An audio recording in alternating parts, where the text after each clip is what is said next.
Assalamualaikum warahmatullahi wabarakatuh. Selamat pagi, salam sejahtera untuk kita semua.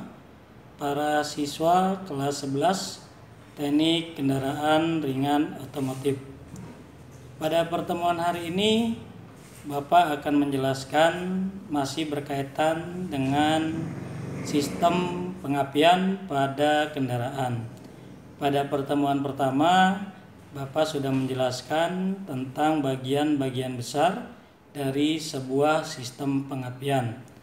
Dan yang pertemuan kedua, Bapak juga sudah menjelaskan tentang komponen-komponen dari sebuah sistem pengapian berikut dengan fungsinya. Untuk pertemuan hari ini atau pertemuan yang ketiga, Bapak akan menjelaskan tentang bagaimana cara sistem pengapian bekerja pada sebuah kendaraan. Baik, coba diperhatikan pada layar. Di situ terdapat skema atau diagram dari sebuah sistem pengapian pada kendaraan. Sekedar untuk mengulangi kembali komponen-komponen yang terdapat pada sebuah sistem pengapian. Yang pertama, ada komponen yang disebut dengan baterai. Baterai di sini terdapat dua terminal, ada terminal negatif dan terminal positif. Di mana baterai ini berfungsi sebagai sumber arus untuk sistem pengapian.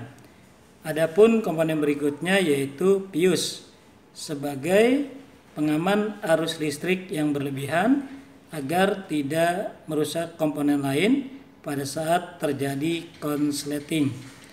Adapun komponen berikutnya yaitu kunci kontak atau ignition switch, di mana kunci kontak ini berfungsi untuk memutus dan menghubungkan arus listrik. Pada kunci kontak terdapat 4 terminal, yaitu terminal B, terminal ACC, terminal IG, dan terminal ST. Untuk melakukan sistem pengisian, sistem pengapian, cukup dua terminal yang kita gunakan, yaitu terminal B dan terminal IG. Komponen berikutnya yaitu terdapat ignition coil atau coil. Coil di sini berfungsi untuk menaikkan tegangan listrik dari 12 volt menjadi 20.000 sampai dengan 30.000 volt. Di coil sendiri terdapat kumparan, yaitu terdapat kumparan primer dan kumparan sekunder, di mana kumparan primer ini terdapat kurang lebih 400 gulungan atau lilitan. Sedangkan di gulungan sekunder itu terdapat kumparan yang kurang lebih ada 30.000 gulungan. Yang membedakan antara sekunder dengan primer, selain dari jumlah lilitan atau gulungan, dia juga membedakan besar atau kecilnya pada lilitan. Lilitan yang terdapat pada primer dengan menggunakan kawat besar, sedangkan kumparan yang terdapat pada sekunder menggunakan kawat kecil.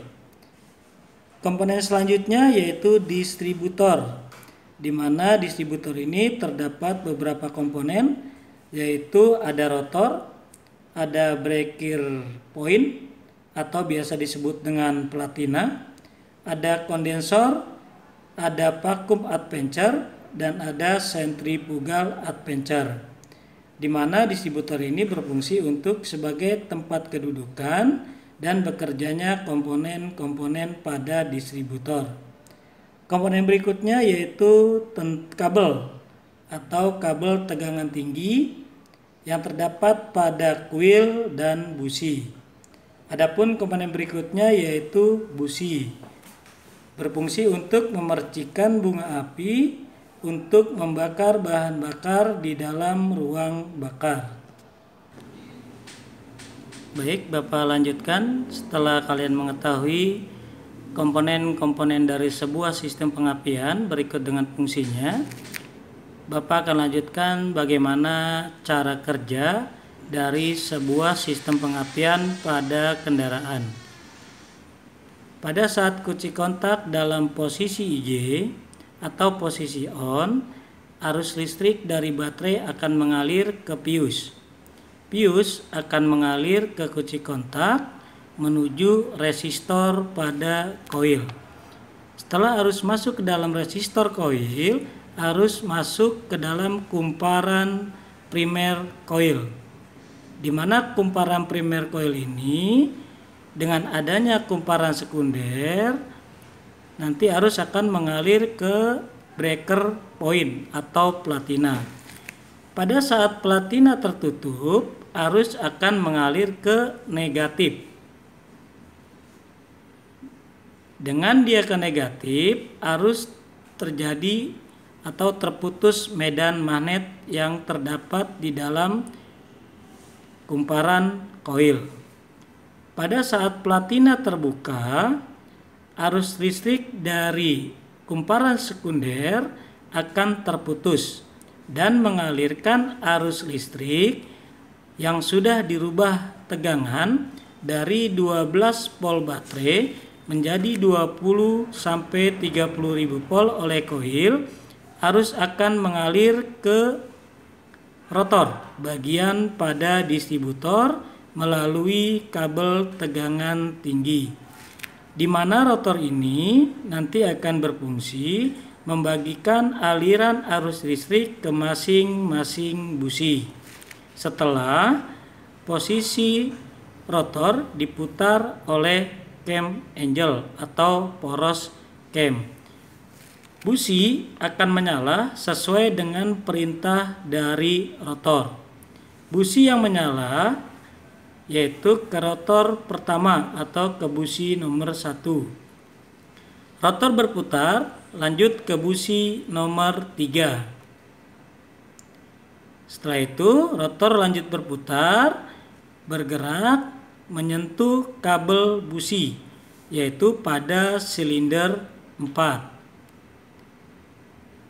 Dilanjutkan rotor bergerak, rotor akan memberikan arus listrik ke busi melalui kabel busi ke nomor 2. Atau bahasa mudahnya, sistem pengapian bekerja sesuai dengan FO atau firing order atau urutan pembakaran pada busi. Di dalam skema ini, rotor membagikan ke masing-masing busi yaitu 1, 3, 4, 2. Selanjutnya dia berputar seperti itu, 1, 3, 4, 2. 1, 3, 4, 2 ini adalah di mana busi membakar bahan bakar dan udara yang sudah masuk ke dalam ruang bakar. Baik, itulah beberapa cara kerja yang sudah Bapak sampaikan. Untuk tugas kalian hari ini, silakan kalian buat resume atau catatan yang mana yang sudah Bapak jelaskan dari awal sampai dengan akhir. Dan nanti ada tugas dari Bapak, silakan kamu kerjakan. Bapak akhiri, cukup sekian dan terima kasih. Wassalamualaikum warahmatullahi wabarakatuh.